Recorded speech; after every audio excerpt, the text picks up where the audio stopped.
Hi, everyone, and welcome to Inside Unreal, a weekly show on Twitch where we learn, explore, and celebrate everything Unreal. And hi, everyone who's watching from Party Royale. Exciting to have you here.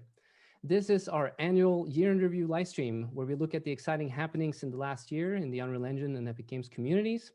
I'm your host, Victor Broden, and joining us today from the comforts of our own homes are Tim Sweeney, Epic CEO and founder, Brian Karras, Technical Director of Graphics, Grayson Edge, Senior Cinematic Designer, and last but not least, Amanda Shade, Fellow Community Manager. Welcome all to the show today. We have plenty of talk about, but first I would like to let everyone know in chat that you can submit questions for our guests today at twitch.tv/Unreal Engine. And now let's dive into today's first topic. I think without question, the hottest topic in the games industry today, or this year, is the release of next-gen consoles, which brings many advancements in hardware and core technologies. We know that lots of studios are already shipping next-gen games with Unreal Engine 4. And I'd like to talk a little bit to you all about what is it about the next-gen consoles that has you the most excited about the future of the games industry? I can go on that. Immersion, for me, is going to be something really cool. I think that the amount of immersion and realism in video games is really exciting, and the amount of technology that's behind that.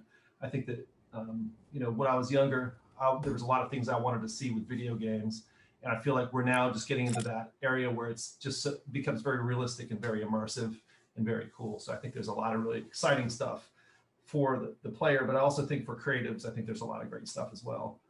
It's inspiring to create. I'll have to hold myself off from nerding out too much, but there's a lot of great advancements that happen in this hardware that is enabling a lot of new software techniques. The RDNA architecture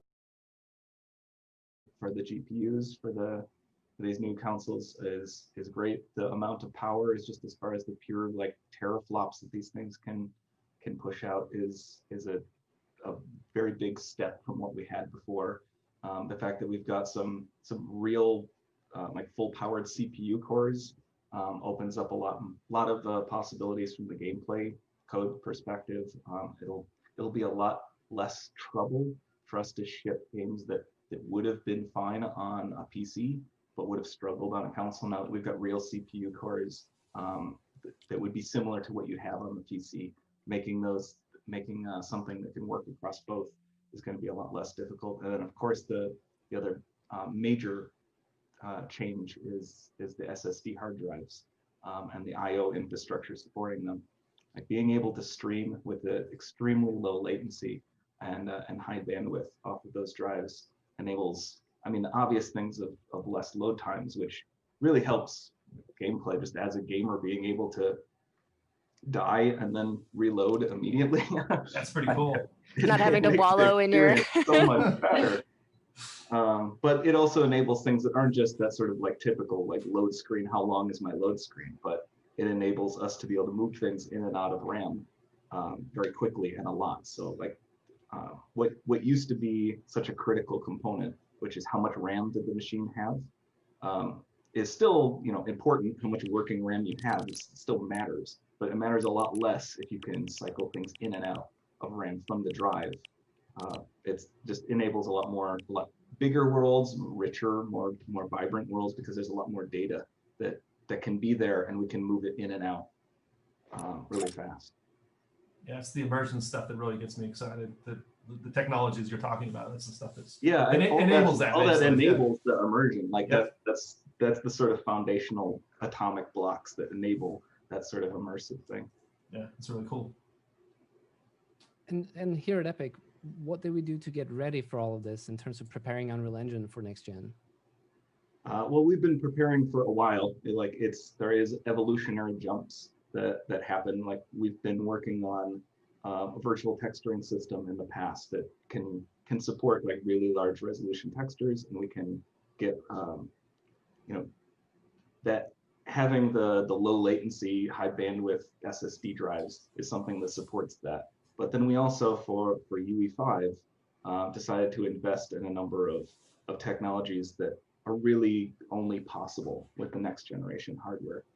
The two of which that were like key things that we showed off and in our last tech demo was nanite virtual geometry, like micro polygon level rendering tech, and Lumen, our aerodynamic GI system that gives like really beautiful lighting that's completely dynamic with no bake times.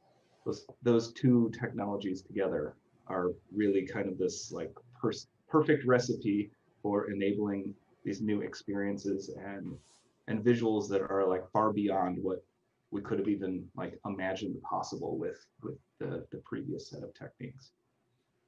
If you are on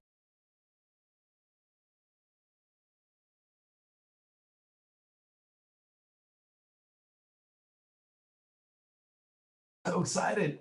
Yeah, like these efforts were pretty long tail efforts. Like it's been investment that we've been doing over multiple years of looking forward and where we thought the technology was going to be. We had access and collaborated with both Sony and Microsoft on what this next generation hardware would be. But some of it is also a bit of just guessing where things are going, what sort of possibilities that we had to exploit.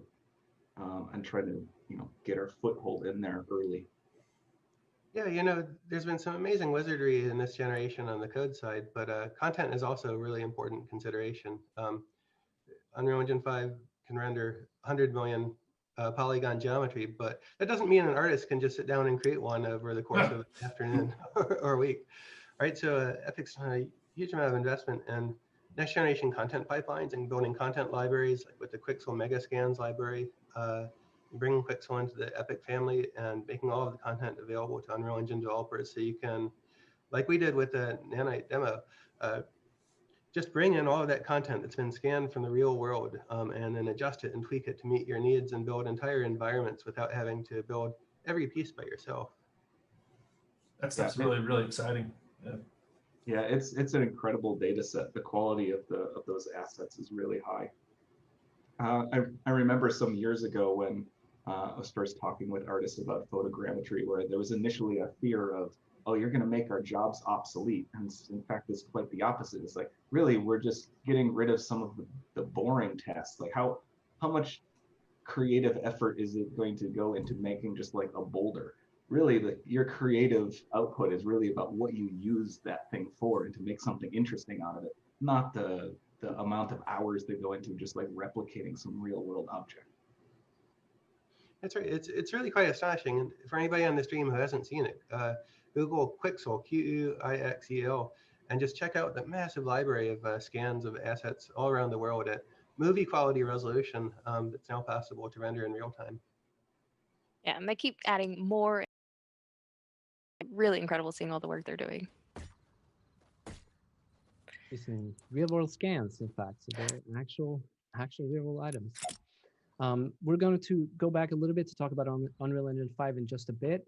Before that, I wanted to talk a little bit about what happened back in August when Epic gave Fortnite players on iOS and Google Play a choice between Apple and Google Payment and Epic Direct Payment, passing on savings to players. Both Apple and Google retaliated by blocking Fortnite updates and kicking the game off their stores. Now, Epic has taken up the fight for fair terms on digital stores in an effort to give developers a more level playing field and to open up more choices and freedoms to everyone. Tim, would you want to give us a little bit of information on what all this is about? Sure. This is one of the most important things that we've done in our history. All developers kind of live under the thumb of Apple and Google, who exert total control over the supply of apps for iOS and Android. And they do this in slightly different ways. Apple by explicitly banning all competitors, and Google by just making it harder to install competing software. But this is a fight for the entire game industry and the future of the industry. If these monopolies can not only control the supply of games, but also control curation and say that entire categories of new applications like xCloud and NVIDIA's GeForce Now and Google Stadia cannot exist on iOS devices, then it's going to be a really bleak future for everybody who is a creator of any sort.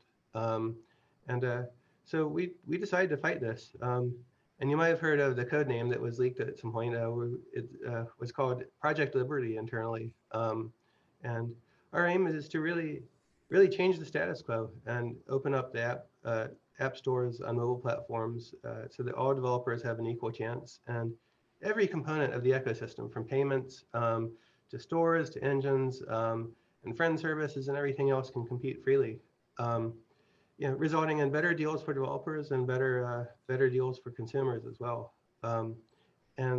This effort launched back in August, but we've already seen some major changes in the mobile ecosystem. Apple lowered their revenue share from 30% to 15% for developers who make less than $1 million a year.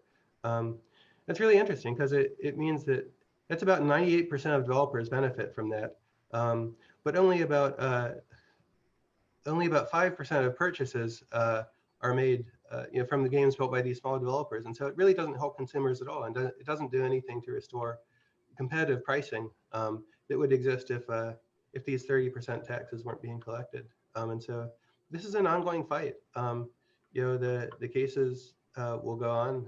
The Apple case is set for trial next year in May. The Google trial 2022, and there's going to be a lot happening in the meantime on the regulatory front. It's really a great opportunity for the community to come together and fight for our futures as creators, so that every creator in the future, including those who haven't even been born yet, have the chance that I had when I was a kid, which was to build software on my own, to release it directly to gamers, and to not have to ask a middleman for permission to do those things. Exciting times, special times for sure. A lot of unusual things have happened this year. That's definitely the case for all of us. Why don't we go ahead and play the free Fortnite video for all of you who haven't seen that. Today, we celebrate the anniversary of the Platform Unification Directives. For years, they have given us their songs, their labor, their dreams. In exchange, we have taken our tribute, our profits, our control. This power is ours and ours alone. We shall prevail.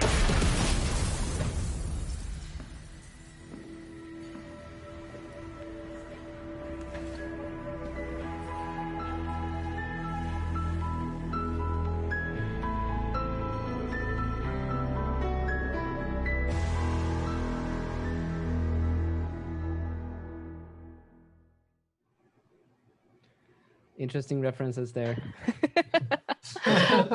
Nice hat, Tim. The hats are key to the battle. Excellent. So that's, if you hadn't seen it before, it's a great testament to the initiative at large. So moving on to probably Unreal Engine's biggest announcement of the year. Earlier, we announced Unreal Engine 5. It was our first showcase, or the first showcase, of pixels running live on the PlayStation 5 with Lumen in the land of nanite. So if you haven't seen that video, we'd like to go ahead and show it for you now.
So the demo, the new virtualized polygon geometry technology, Nanite, and Lumen, a fully dynamic global illumination solution. And these are what Brian was sort of mentioning earlier.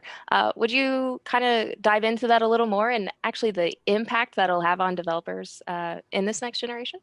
Yeah, sure. It's with Nanite, you get this ability to bring in like film quality, like super high poly assets without the need to do major optimization steps beforehand. This like trims down the amount of time it takes to take a really high quality asset, bring it in, and be able to see it live, and not just see it for the first time, but to be able to actually ship that asset at its full quality and build a whole world with, you know, thousands, hundreds of thousands of those objects in the world, or millions, I guess we actually support. Sometimes these numbers actually get away from me. You can place millions of these objects now. It's pretty incredible. And then Lumen for the real-time global illumination. You can give like actually dynamic worlds, changing light sources, moving objects around, and not have to go through these like long bakes steps to be able to see the process. Like for a lighting artist to be able to just put their lights where they want them to be, interactively place it, and just see it live, just real time. You know, what you see is what you get sort of workflows are really powerful from the content creator and the things that it enables for the game, for the worlds to be more dynamic. So those were two really interesting technologies, really cool stuff that we showed off in the demo. But there's a lot more that is coming along with UE5. A lot of content workflows, like animation technology, sound system. There's a ton of cooking pipeline, editor workflows. That like there's, you know, the list goes on and on of things that are going to be in UE5. And I think what's also cool here is like this is just where we're starting. Like this is the beginning. Like this is just the beginning of the generation, and like this is already what stuff looks like. It's really exciting to see where we go. It's like all the you know, different ideas that we have yet to actually try, different pieces of technology that we haven't really been able to push to their fullest extent. You know, aspects of the hardware that we're just now able to exploit. So it's really exciting to see like this is where we're starting. Yeah, I remember watching this demo for the first time and getting so many goosebumps, just like in awe at the story and all of the pieces behind it, and knowing what and like you said, thinking about the potential of the games coming in the future. So it's like, can't imagine what we're going to see even beyond and from the folks in our community digging into this. And it's just a really exciting time to be in development, right? Yeah, it really is, with cinematic, you know, type of stuff especially as well. It just, there's so much great quality stuff that you can get with this technology. It's really exciting, beautiful stuff. Yeah, a big aspect of what we're driving for UE5 is this sort of like just works as a pillar of the engine. Like we want to make it so that a content creator can, you know, make their assets, make their content in the way that is easy for them to make, in a way that like hits the detail level that they want. They can bring it into the engine, or, you know, create it in the engine in that way initially, and not have to work through so many like technical details and what it takes to hit, you know, your real-time frame rates, or what it takes to actually like realize the thing that they're trying to shoot for.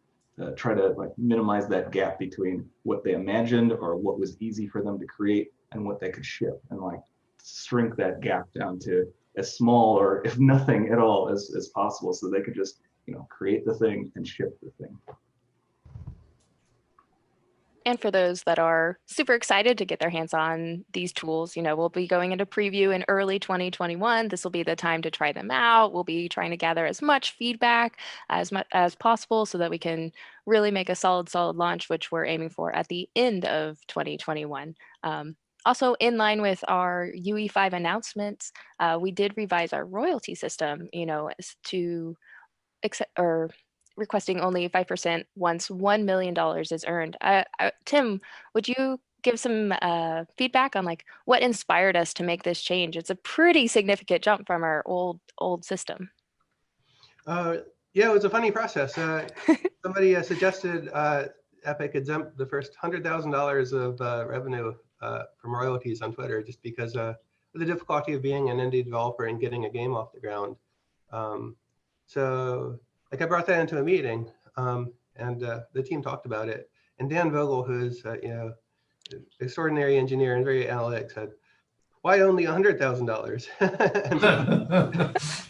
We had a long discussion about what is the threshold at which like a developer is actually still struggling.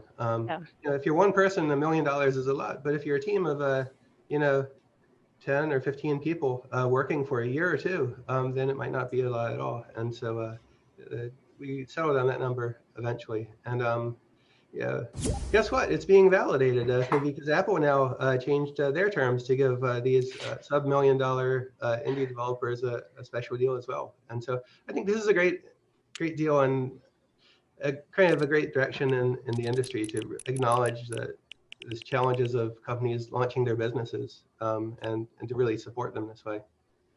Coming from once being on a small indie team and at the time of launch, realizing that, oh, wait, now we actually have to send money to people because we are actually about to do this, right? And then knowing that, oh, no, it's only if we succeed that we actually have to worry about this, right? And so if you're using, say, Unreal Engine and Blender, you can just develop your game, ship it, and if you succeed, you now, and succeed pretty well, I would say, hitting that $1 million bar. And at that point, you can actually start, maybe potentially bring in someone to help you with all of that instead of just being, a couple of scrappy developers who just want to make awesome games. It's super exciting. Grayson, you touched on it a little bit briefly, but the cinematics, I think it's impossible to talk about, 2020 without mentioning virtual production. And to kick off this conversation, I want to mention that small little nice anecdote that got brought to us, which is the fact that the first use of virtual production was actually back in 2001 when Spielberg used Unreal Tournament to block out shots for the movie AI. I thought this was an amazing anecdote. I have no idea about this. And it's cool to see how far back people have actually been thinking about the possibility that we are now today seeing become reality. Yeah, there's some really exciting things going on there. And I feel like, obviously, virtual production, there's a lot of different definitions of virtual production. And I've always kind of thought of where the real world and the digital world meet in many ways. And I think that it's a cool space to work in because, especially for things like previs, it obviously has much larger applications than that in terms of final pixels out of the engine. But I do think that previs is a very, very powerful tool, especially for filmmaking. And having done, very minimal directing at Epic or working on cinematics and different events and things, I feel like very quickly being able to determine what you're going to make, have a lot of people look at it and agree upon that thing is really important. And so I feel like this is a very base level of virtual production. I think it's very, very powerful to be able to present people your ideas clearly in a form that that they can understand. And I think it's really it's a really powerful tool. The engine, you basically using the engine for those type of things is really awesome. And so there's a lot of different applications for virtual production with the engine, and we can talk about that a little bit more as we go on here. But yeah, suffice to say that I think there's a lot of exciting things happening in the space right now, and I think being creative, I think it kind of like Brian was mentioning earlier too, it really helps you realize your vision of things and see these things and then start to build on them very quickly. Kind of jumpstarts you in a lot of ways. Yeah, both the production side and the creative, right? The fact that you can just immediately see what's going on instead of having to wait for a couple of days to render or. Yeah, and I mean, also it gives you besides just the creative elements, it gives you a good idea of scope, tone, some of the things that you'll need to be, if you're trying to make a movie, some of the things you may have to, consider when you're doing that, or if you're making a music video or something else like that. It just gives you a lot of information very early on. And it's for me, it's very easy to jump in the engine and develop stuff like that and just start to get the idea of what we're doing with something. Yeah, getting past that just blank sheet of paper sort of problem, getting things up. Yeah. Well, that's just the beginning of the pipeline when you're visualizing the movie. Then you go and produce it. A lot of these productions are now using Unreal Engine for real-time rendering of backgrounds. So as a director is looking through the camera, they're filming an actor in front of, instead of a green screen, an LED panel displaying exactly what's happening in the movie set around them. And actors can look around the set and see exactly the environment they're in. And so it gets kind of back to the magical movie production era before computer graphics were introduced at all, in which a a large part of the magic of a movie comes from improvisation of the set, on the director looking through the camera and finding a shot that wasn't necessarily planned out, and making the magic that way. And then at the very end of that process, you have digital assets for this entire production, which open it up to really easily applying those same meshes and textures and characters in games, or in any sort of experience that you might want that's interactive or digital. And Fortnite has had some crossover events where you have Star Wars characters pop in, or Marvel characters, or John Wick. But the next phase of this is a seamless pipeline from movies and television shows and other creative works into games without delay and with mass community participation.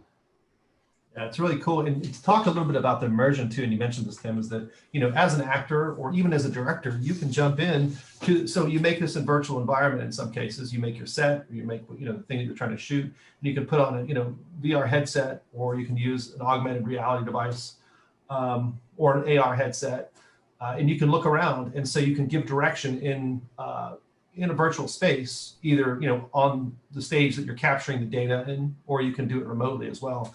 And so that's a really powerful tool. And then also from an acting perspective, it's really cool to actually be in the environment that you're going to be acting in. And in some cases, you can see your own avatar, or if you have props, you can see those as well. And from having worked with a few actors, it's really exciting to see them get into the virtual space and start to understand who their character is. Either they can see it in a headset, or they can see it on a screen of some type.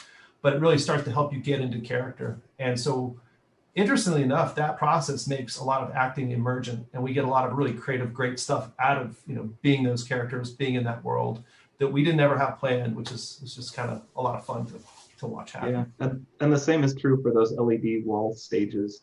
I got the privilege to see a couple of them firsthand, and it's pretty incredible just seeing standing in those volumes, in those backdrops. There could be points there where it even confuses your own brain, where are you? But there was, I just had, when I was standing at one of them, I just needed to take this selfie shot. You have to see this. And that selfie shot just looks like I'm in another place. Yeah, you get the light coming off the screen. So it automatically grounds you in the environment, which is cool. You get the sense of presence that you can when you're using a virtual reality device? Not quite, because, they don't completely surround you. They go on, and everything that they don't cover the side that the camera has, so they're not a complete volume going in all directions. And you don't get, there's no sort of stereoscopy, so it doesn't look 3D to you. So it doesn't have quite the same presence, but the key thing is that it's lighting everything properly. That's the thing that the camera really wants to pick up. But it's certainly better than standing in front of a green screen, because that doesn't look like anything at all. Yeah, the lighting gives you the full presence of getting, everything moves and parallaxes, and you can see everything in 3D. But it does feel like you're there. And the nice thing is that if you would be acting against another actor, they're going to actually be there, as opposed to seeing them through VR headset. And you can hold props, and all that stuff is going to be physical to you. So I think it's a major step up from the. I'm not an actor, but standing on those stages, that's what it felt like to me. And usually there's also an element too in the foreground with the actor that can be physical traditional set, and then you have the digital background. So it is pretty cool to see all that come together. Well, it just makes the whole process more collaborative too, right? Everybody's talking about the experience and the shots and the takes in the moment versus having to pass it through different parts of the pipeline. And yeah, that gets really interesting too with multi-user and being able to have, in some cases, you're all interacting in the same space. And you can do that there, or you can do it remotely. And that's really powerful as well, that, instead of saying, hey, can we move this light a little bit over there, and somebody having to do that, you can literally reach out and grab the light in a virtual space, and then you can move it, and it will, light in the virtual space and or in the real world. And that's a very cool, that lets people collaborate very easily. This LED screen technology that we're talking about, it was popularized this year by the series The Mandalorian. This was actually the large commercial use of in-camera VFX in the LED volumes, and it has inspired about 100 stages that will be available in the next year. And so this is sort of a new revolution, new movement, and hopefully, I think all of the sort of indie creators out there are hoping that the technology will, eventually get a little bit cheaper to the point where you can rent a stage, to do your shots for a couple of days and just make it more accessible. I'm very excited to see that. I've seen tons of people even starting to use like their monitors, right? They have a little monitor up and they've set up little action figures and they're starting to use this scene just even on a very small scale. So it transverses a lot of that. Yeah, you can use, off-the-shelf available tracking technology like SteamVR to sort of simulate that camera tracking. And so you can actually do a lot of that stuff already today with the your available hardware that you might even have for some of your projects. And it's really cool to see people build this stuff up from a few ideas, and you start adding new ideas to it, and you get it's amazing where you can get to with some of that, which is cool. Yeah. And we are really excited to see what the community comes up with in the future. Now, Grayson, you did mention we had talked a little bit about sort of the different use cases for virtual production, and I wanted to go ahead and show something that Weta Digital put together using Unreal Engine. Seth, if you don't mind playing that video for us, please.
Now, for those of you who are unaware, that entire short was created entirely inside Unreal Engine, which is quite the astonishment, using some of our new fur and hair technology alongside Control Rig, which was used to animate the characters.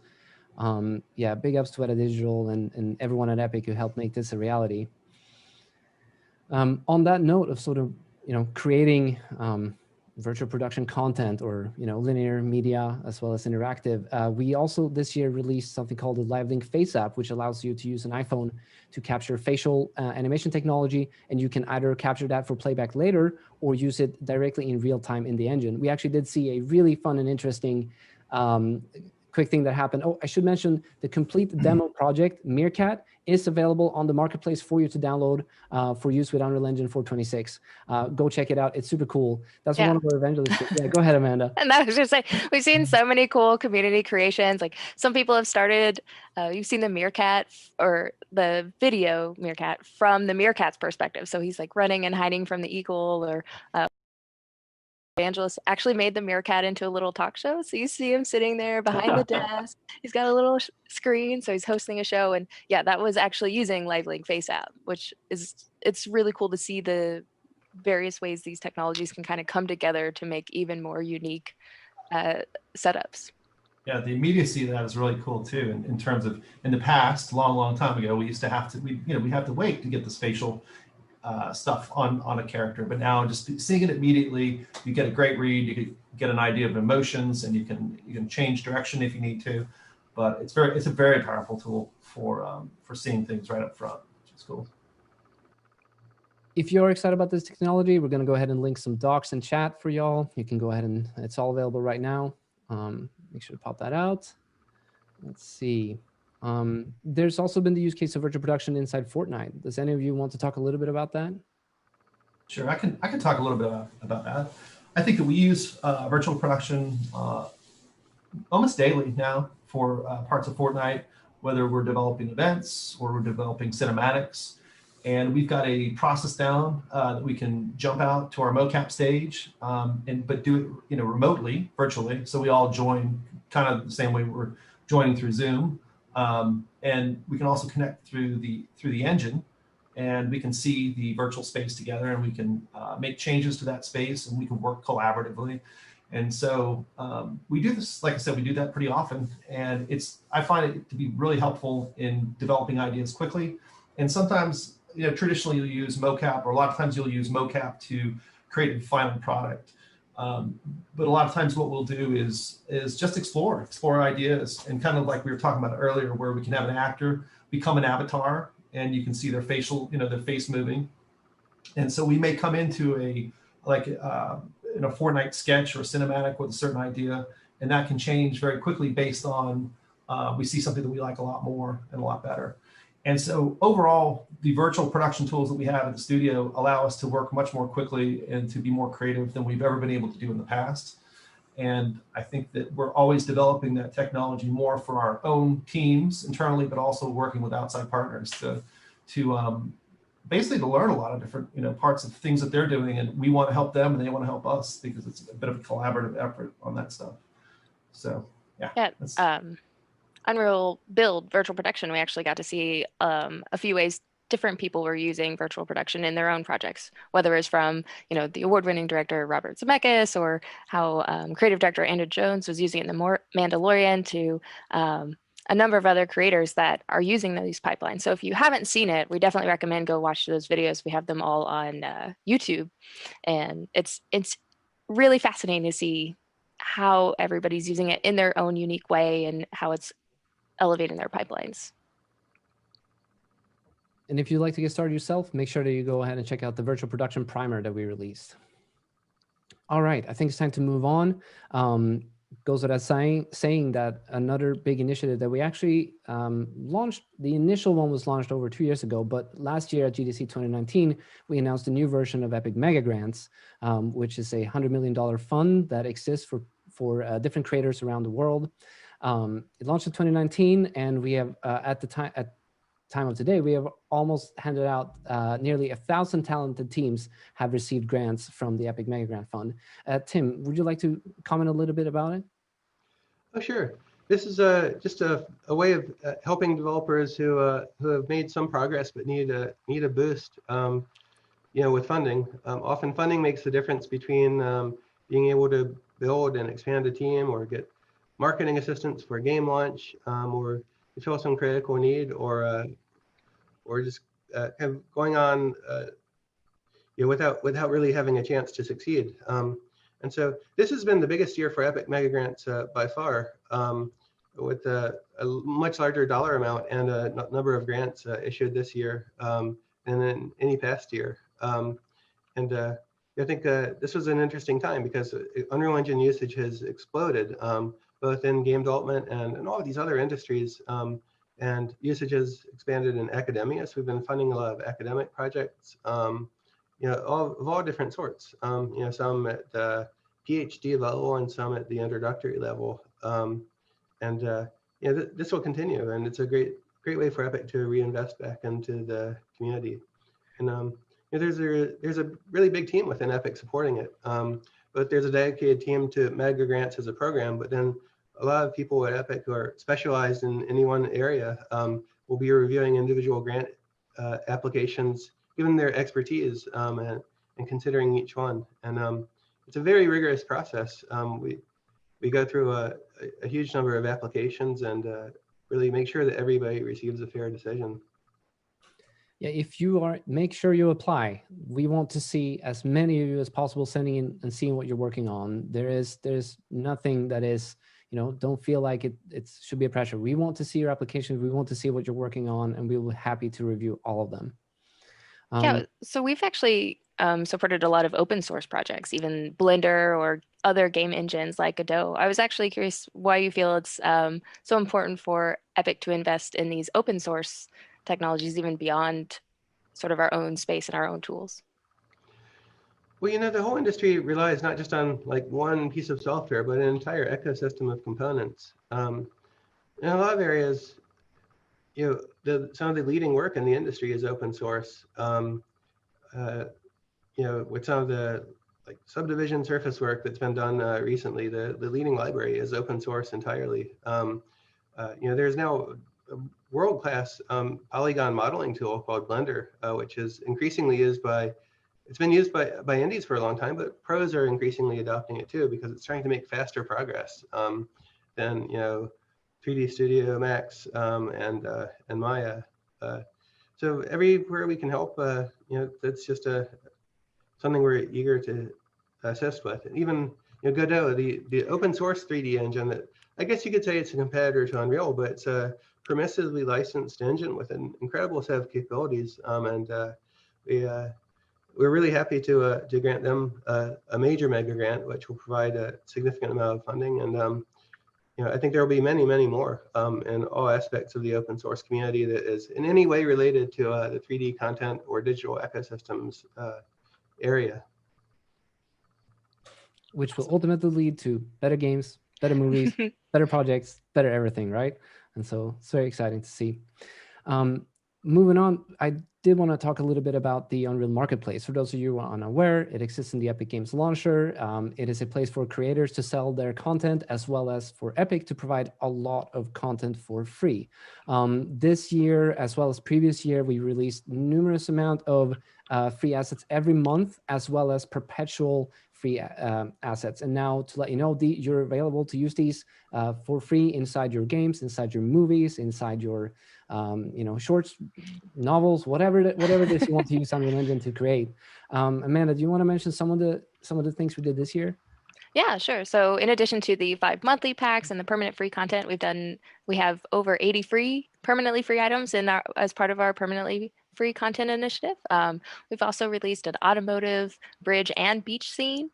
We also have some really cool community created packs. There was a city park and a factory environment collection that are absolutely beautiful and have loads and loads of pieces and parts that you should feel free to pick apart, add them to your game, modify them. And we kicked off the Marketplace collection. So joining the ranks of Paragon and Infinity Blade, we've added What Remains of Edith Finch as assets into our marketplace. So you can actually pull things from the game, add them to your own projects, and we're planning on adding even more new exciting content in 2021. But we just always want to remind people that these assets are here for you to use, and you shouldn't be afraid of, somebody has that book in their game, so you can't use it. Like, you can modify them, you can prototype with them, you can tear them apart and learn from them, and update them so they fit in the style of your game or project or scenes, and nobody's going to notice that it's like, oh, I've seen that stack of books before, I've seen that rock. Like, they're not thinking about your game and like picking it apart, or if they are, like, who cares? The point is that you've been able to more easily and rapidly build the experience you're going for, and so shouldn't be afraid to use them. And we're really excited to be able to continue offering these kinds of assets to the community at large. And libraries of content are really foundational to be able to get more rapid development of games. Like the major creative aspects of creating a game experience is not about how one particular little rock or book or something looks. It's about the overall experience. That's what a designer is really going to be looking for. Grayson, you had a good anecdote of what you used the marketplace for. Yeah, I love it. So I went onto the marketplace and we're designing a garden in our backyard. And I was like, man, we could use basically virtual production, same kind of techniques and stuff to design our garden. And so that's what I did. I went and wrangled up a bunch of assets, probably spent too much doing that, but it was a lot of fun. And we built out a garden in a virtual space, and it became the plan for our garden. And one of the cool things is I was able to jump in there in a virtual reality headset and look at this garden, and we were able to measure it out to the foot for everything, or to the meter, to everything. So it was kind of cool using marketplace assets. Never know how they're going to come in handy. You never know. It's a kind of interesting project. Love it. Moving on. Of course, they're all available on the marketplace right now. You can go to unrealengine.com to download the launcher and access all of them. And if you are here and you're interested and excited about getting started with game development using Unreal Engine, it is available over 160 hours of content on Unreal Online Learning that you can go and access to get the from everywhere from the basics into more advanced topic in terms of lighting and editing, placement, code, etc. It's all there at Unreal Online Learning. Gotta check it out. This year, we also did our first bespoke virtual event, Unreal Fest Online 2020. What came out of that was over 40 videos that are now available on YouTube with topics ranging everything from virtual production to games development, architecture, and enterprise. We had over 50,000 people registered for the event. It was a great time. Do you all have any cool anecdotes to share from the event itself? I mean, it was just exciting to see cross-industry folks coming in and getting in the same space and learning different lessons. All the sessions are really great. And it was a great way to kind of show off some of our other technology too. So there was an introduction to Twinmotion. So if you're not familiar with it, it's one of the other products here as part of the Epic ecosystem, and super easy to use UE-based application that helps with visualization, AEC, great for quickly iterating and building scenes. So it's Unreal Fest became sort of this, while it's Unreal Fest, it was a way for folks to come cross industry, cross tool sets, cross all these things and enjoy all the parts of our ecosystem. So a cool video in there for the virtual production, working remotely, which is really, really great. There's some good information too. And it covers a really wide range of things that you can do with virtual production. So maybe worth checking out. Yeah, this whole COVID lockdown situation has really shifted those industries to need to work in a more virtual manner. So it was interesting to hear from different voices out there in the industry of like how they're dealing with this 2020 situation that has stuck many of us either away from the office, away from their workplace, in homes, and how can people continue to work? Well, so much of it is happening virtually now.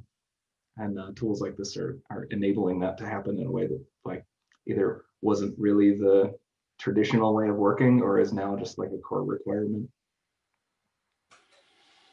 Among that, I do want to mention and plug the fact that we have also been doing all of our live streams from home throughout the pandemic. And so if you are interested in seeing some of how some of our partners and teams at Epic have been working and what we've been doing, go ahead and check out the playlist for Inside Unreal. It's been exciting. I remember thinking about Aaron Sims Creative when we had them on, and also relating back to sort of how some film studios are considering producing video games. In fact, when I asked that question for Aaron Sims, he said that yes, they are in fact exploring the possibility of also creating video game based off of the movies that they are creating using Unreal Engine, which I find super exciting to see what comes out of that. Teams that are specialized in sort of movie VFX now actually entering the industry of creating video games. Amanda, you touched on this sort of as well, sort of how industries are now just crossing paths, and these channels are opening up, and it allows us to just share knowledge and experience and see, how the industry at large can grow, or all of our industries at large can grow out of that.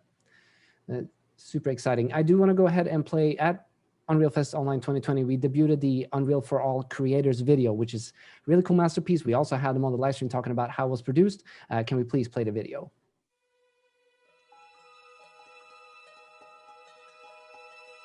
Creativity lies in all of us.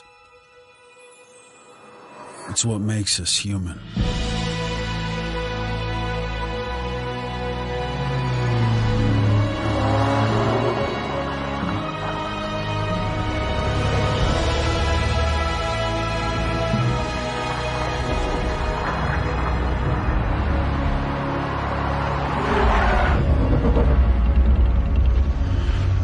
It starts with an idea.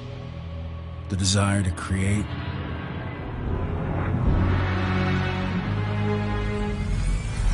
to solve, to play, to share, to interact.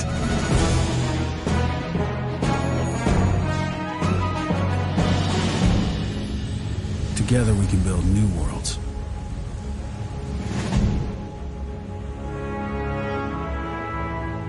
Freedom to create for all.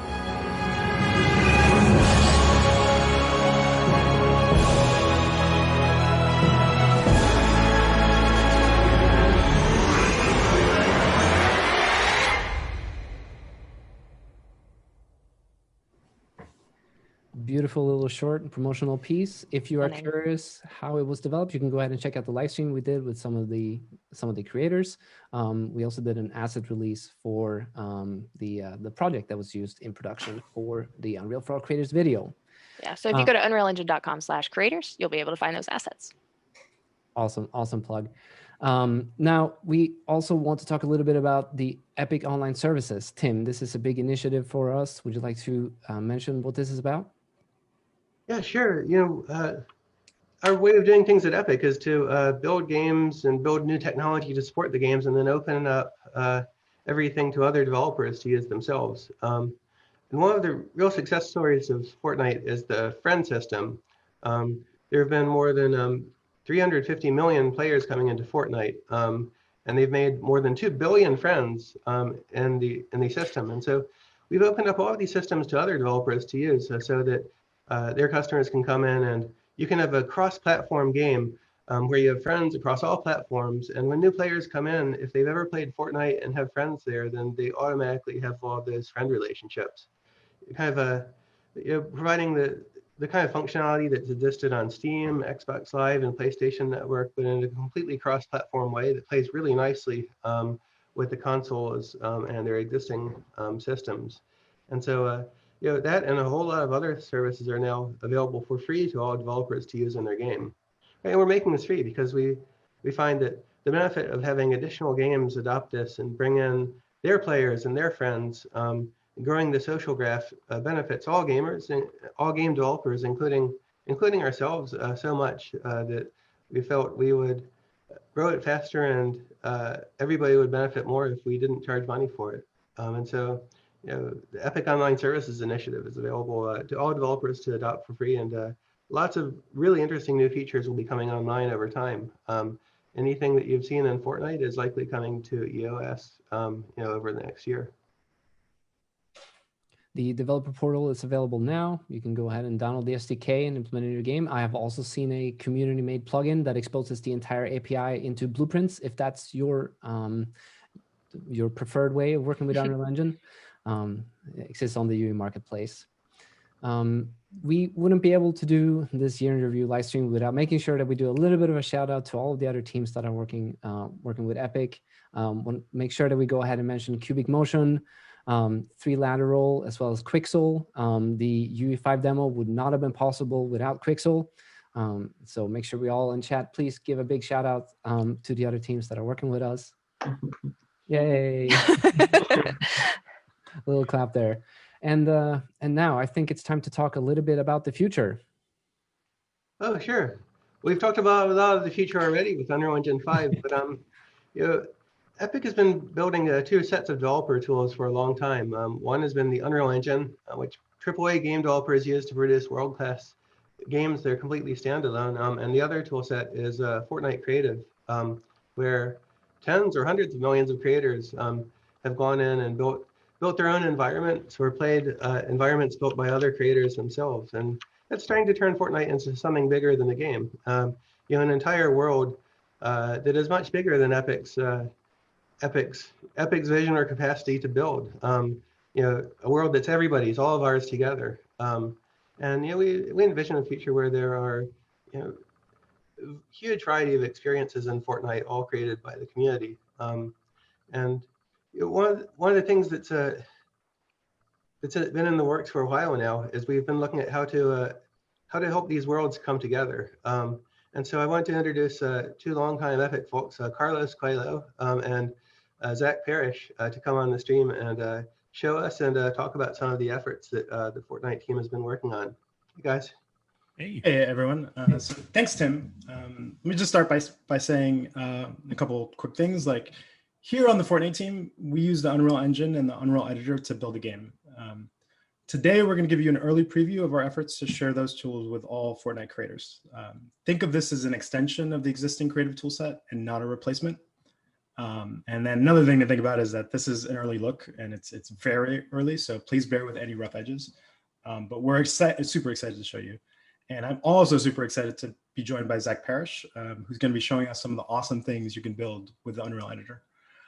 So let's actually start by showing a video that we recorded earlier of us building a little shrine, like mini shrine, to an old fan favorite, Kevin. So yeah, let's cue the video and take a look. Yes. Zach, if you want to. Yeah, so here we're actually doing something pretty interesting. We're importing a custom mesh. This is a high-res Hollywood-grade model of the complex geometry of Kevin. Yeah, it might be the most high poly mesh in the game. Yeah, we had to be really careful with this one. And then I'll just drag this right into the view, and there's Kevin in his untextured glory. But then we can go right over to his properties and set a material on him. So here's the Kevin material. But the great thing is that we're going to give you the ability to jump into these materials. And here you can see the node graph, which makes Kevin possible. So here's all of the bits and pieces that define his surface. And we can even go in and make changes to them. So here's his base diffuse property. We can set this to a garish shade of pink if we want. And then if we save this out, then Kevin, as you can see, is now pink. But we're going to set it back to something a little more Kevin-like. Oh. So now this is a quick section where we're just going to show some of the new object placement tools. So a quick shout out actually to Ashley Ludlam, one of the gameplay designers on Fortnite, who's actually doing the driving in this bit. So he's going to use the Unreal Editor toolset to build a small shrine to Kevin to kind of show this off. You see he's bringing in some static meshes, quickly adjusting their properties.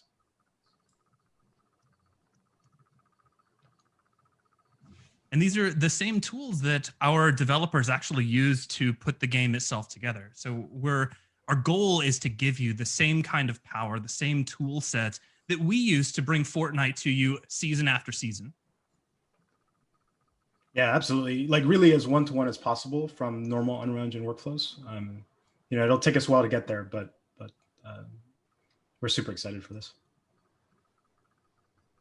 Okay, we have the 3 rocks. Of course, that's important. So you got you need something that looks very shiny. And so now here's Kevin in his VFX splendor. And we're going to bring in a particle system. This is actually from a previous season of Fortnite. It's a little star dome. We'll put that on Kevin's head. Now, the neat thing is that we can actually jump into Niagara, which is the full particle system inside of Unreal. And you can see I can rotate around the particle system, take a look at the node graph definition, which defines this effect. And I could even go in and make this my own customized version of this effect straight from the Fortnite content. There you have it. Yeah, that's pretty awesome. So now why don't we go and show kind of another kind of big part of the toolset, which is essentially, I think there's another video for us actually. So, you see some new buttons in the toolbar. One of them is upload project. And that will actually take the content that we just, created and imported and upload it to the cloud, have it be processed in the cloud, and delivered to an actual running game session. So here was us actually playing around in Party Royale. And you could see consoles playing. We had some capture team members on console and PC, and it showed up in a normal Party Royale session, which is pretty cool. The other part of this that we're doing is actually leveraging the connection to a running game to allow you to make live edits quickly and easily. And we support things right now like translation, rotation, but we really want to expand that over time. And I think one of the most powerful things that we've found, developing creative, is just how powerful quick iteration and faster iteration is. And, and some of the things you can do in creative, like being able to do that with a full broad tool set is frankly amazing. Oh, not to nerd out, but about that. Just the ability to be able to make edits like that on the fly that people could actually see live in game that might be the most exciting aspect of this for me anyway. Oh yeah. And the thing is, it's one of the things that maybe doesn't show off well on video, but I 100% agree. Like this is a thing that I geek out on all the time, for sure. So one cool thing, just FYI, is that we kind of wanted to prove out the whole end-to-end flow. So we did push out this content, or actually an earlier version of this content, to Party Royale right now. So those people in game, feel free to head over there to where you see us editing, and you should be able to see a version of it. Now, please bear in mind, this part of it is probably the most kind of proof of concept. So don't be surprised if there are bugs in game. But yeah, again, we really wanted to show everything end to end and thought that was really powerful. So we do know that this is kind of only one part of the tool set, right? This is content. And another thing that's really important is code. So we are working on tools for that as well. And we wanted to give you a quick early glimpse of a new scripting language we're developing, which Epic engineer Tim Tilton is about to show us. So why don't we cue that video? Hello. I was part of the team that helped launch Fortnite Creative. Since then, the community's done some amazing things, and we want to give them even more tools to help build fun and engaging experiences inside of Fortnite. Let me walk you through an early prototype of one of these new tools, a game script used to implement box fight. We start the script by waiting for players to join. As you can see, some commands take time to complete, and the game continues on as this script waits for an event. Once players have joined, we start our game by setting the player's spawn points and inventory. To change things up, we use the current round variable inside this method to set up a different inventory in some of the rounds. Next, we make players invulnerable and start the round countdown timer. Partway through the countdown, we enable building so people can get ready to play. And we enable multiple round end conditions. The player can remain, or 0, or the round will time out.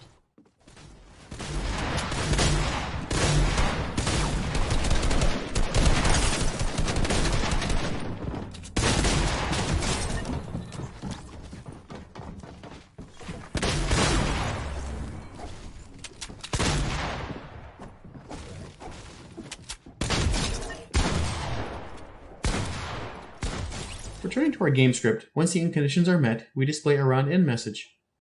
Then we disable combat and the storm. And then we reset everything for the next round and run the same script again. We can also tweak a few small changes to the player inventory items in script between rounds, like adding impulse grenades or clingers. Very small changes can have a dramatic impact on gameplay. This is a very early prototype, and we still have a lot of work ahead of us. But we're looking forward to what our creators will be able to do with much more powerful tools. Look forward to more details as we continue development in 2021.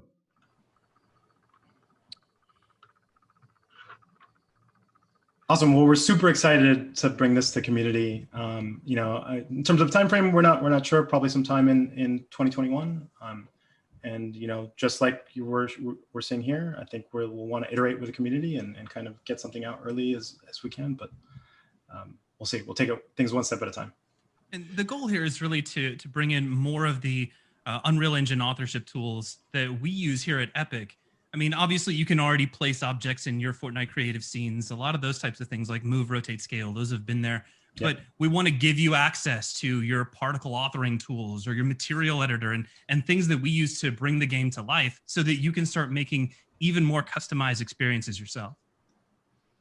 Yeah, absolutely. Like unlocking those tools in a way that you can leverage in creative. Like there's some really powerful things there that we want to explore.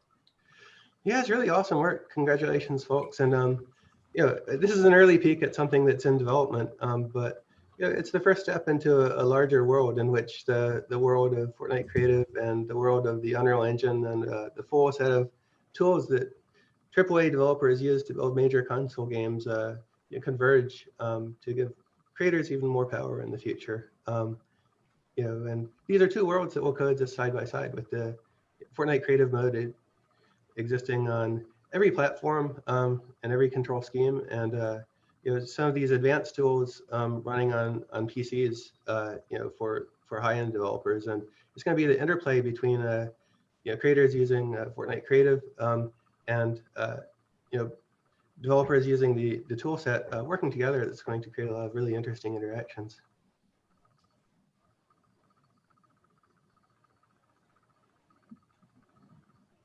All right. Are you all ready to answer a couple of questions from chat? Yeah. Okay. Cool. Extrasum 5 asked, can you mod in any platform? And if so, do you need a third-party app? So the 100% the goal is just like everything in Fortnite Creative inside of Fortnite, that everything you create works on every platform and you can publish and see it live on every platform, which is why it was important to even demo the Windows and console together, just to show that. The third-party tool is the Unreal Editor. So, it'll be, a flavor of the Unreal Editor for sure with custom things for our tool set, like you saw the upload button. But you will be able to use, external third-party tools like Maya and Max and Houdini and, in terms of creating content. So that's true, yes. Leads us over to the next question. Titch MW asked, will you be able to import custom assets like models into the game? So toolset, yes, absolutely. I think we still have to figure out moderation and, getting, what that looks like for sure. So we're a little thoughtful there, but it's super powerful to be able to import your own assets and create content and create things that doesn't look like Fortnite and support that. So. That's right. And remember, Fortnite is going to be moving to Unreal Engine 5 in 2021. And so a lot of these Unreal Engine 5 features you've seen demonstrated on the high end will become possible in this environment. And they'll create a really interesting a combination of Fortnite visual style, plus the option of having completely photorealistic content in creator worlds as well. And all of those things that we were talking about to make it easier to bring things in without worrying as much about optimization, it all applies here. Yeah, absolutely.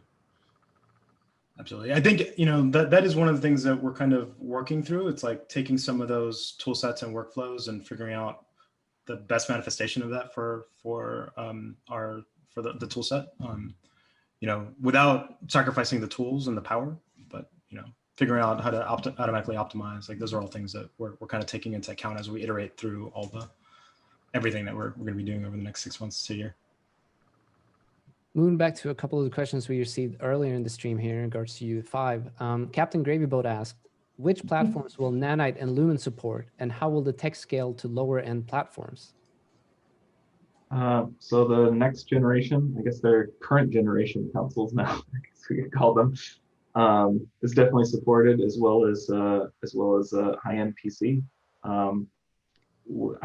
I don't think we know yet as far as how low it will scale. So I don't have anything to report there, but it will definitely be supporting in its highest fidelity there.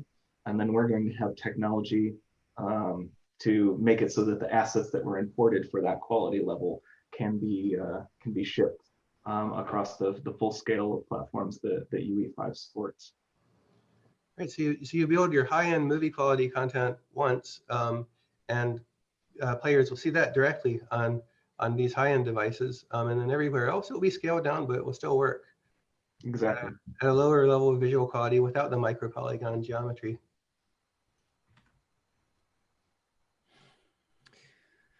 Moving on, Voxelize asked, Lumen video shows mostly diffuse bounce light. Is multiple bounces supported for specular as well? Multiple bounces is supported by Lumen. The specular side of things is currently in rapid development. Multiple bounces will be supported by specular, but that doesn't mean they'll necessarily be like full caustic bounces. So if you can see multiple bounces after the first bounce, it might be fairly diffuse for the rest of the bounces, but it won't just be like a complete loss of energy after it hits the first thing, if that makes sense. Misanthrope asked, will Nanite work with VR? Yes. There's aspects of VR support. It probably won't be there in the very first version that we release. The early access version that we mentioned will be out at the beginning of next year, but it will be supported eventually by the time that we're ready for the full UE5 release. And then let's see, I think we had one more. The Autumn asked, when will we see DLSS and ray trace global illumination from emissive materials added to the engine? DLSS and ray trace global illumination already shipped in Fortnite, I believe. As far as bounces from emissive, I'm not sure the answer to that. Moving on then a little bit, we had a couple of questions in regards to virtual production as well. Jemerson Art asked, have you looked at the methods being explored by companies like Corridor Digital regarding connecting their camera systems in via Live Link, and how you deal with those large data streams, including motion capture and facial capture as well? Non-LED screens, but still fast responsiveness. I don't have a particular answer for that one in terms of virtual production, but I do know that we're always working on latency, and we've been tracking that down for a while, and it's always improving. in terms of cameras. And so I think overall speeding up our systems are one of the core things that we're always working on, because we like to have quick feedback when we're on stage for everybody that's there. Received another question here in regards to Lumen and Nanite. Laura asked, will Lumen and Nanite work at all with forward rendering or MSAA? Nanite will not be supporting MSAA. Lumen doesn't necessarily have a particular care in that. What was the other part? The forward rendering. Mm-hmm. I'm not sure whether that is currently working, but there's no limitation there as far as us making that work if it's not currently working. So yeah, we can support forward rendering with Nanite. I'm not sure the answer for Lumen, but I suspect the answer for Lumen is no for forward rendering, because I expect that Lumen is going to want to do its various bounces in multiple passes in a deferred nature. So I expect it's going to need to have the G buffer to be able to do that. And forward rendering won't be providing that. But I'm not the expert on the Lumen system to give a definitive answer there. But I would predict the answer is no on the Lumen side. Moving back a little bit to the Fortnite Creative announcement, what sort of scripting language did you demonstrate in Fortnite Creative today? Well, it's a new one, and it's been in development, and the ideas have been brewing within Epic for quite a while. We'll have a lot more to say about it in 2021, but I think you'll find it interesting. There are some ideas there which are fairly new to programming languages, which make development, and particularly game development, easier than it's typically been in dealing with complex interactions between objects. So stay tuned for details later. And what does this mean for existing Unreal Engine developers? Well, so 4, and we'll be in part of Unreal Engine 5 from the level in the editor on PC and see it deploy 4, and we'll be in part of Unreal Engine 5 from the beginning. How closely do the so pretty close. What the final version of it looks in terms of skinning or